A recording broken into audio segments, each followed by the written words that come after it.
മക്കളെ നാളാണ് കേട്ടോ, നാളാണ് ഇത് ഞങ്ങളെ മീൻ വളർത്തുന്ന മുരിയല്ലിങ്ങൽ ചെമ്മീൻ വളർത്തു കേന്ദ്രമാണ് ഈ കാണിക്കുന്നത്. നോക്കിയിട്ട് എത്ര ടാങ്കാണ്, 5 ടാങ്ക് ഉണ്ടല്ലോ മൊത്തം, 5 ടാങ്ക് ഉണ്ട്. അപ്പോൾ ഇതാണ് ഇതിൻ്റെ സാമഗ്രികൾ കണ്ടെങ്കിൽ, ഇതിൻ്റെ വാട്ടർ ഫിൽട്ടറേഷൻ ഓക്കെ. അപ്പോൾ നാളെ രാവിലെ 10:00 ബഹുമാനപ്പെട്ട നമ്മളെ മന്ത്രി മുഹമ്മദ് റിയാസ് ഉദ്ഘാടനം ചെയ്ത് ആദ്യ വിൽപ്പന നടത്തും. അപ്പോൾ നാളെ എല്ലാവരും കൊണ്ട് മുരിയലിക്ക് പോകുന്ന കഴിയില്ല. പുഴൻ്റെ തീരത്താണിത്.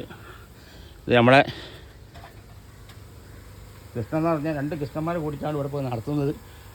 അപ്പോൾ ഞാനൊരു കോടിയിൽ നിന്നിട്ടായിരുന്നു കേട്ടോ, അതാണ് വീഡിയോ പെട്ടെന്ന് അങ്ങോട്ട് കൊണ്ട് പോയത്. ഇതല്ലേ 5 ടാങ്ക്, 1 2 3 4 5. ഇത് കണ്ടോ എന്തൊരു പകുതി സമയം. ഇതാണ് നമ്മളെ ഒരു കൃഷ്ണൻ, വേറൊരു കൃഷ്ണന് ഇനി വരാണ്ട്. അപ്പോൾ നാളെ 10:00 ഇവിടെ എല്ലാവരും കൊണ്ട് പോകുന്നത് കേട്ടോ. മുരിയല്ലിങ്ങൽ വടക്കുംപാട് പോകുന്ന റോട്ടിൽ ആണിത്. മുരിയല്ലിയിൽ നിന്ന് വടക്കുംപാട് പോകുന്ന റോട്ടിൽ. അപ്പോൾ ലക്ഷംവീട് കോളനി വഴിക്കും വരാം ഇങ്ങോട്ട്. ഓക്കെ, ശരി.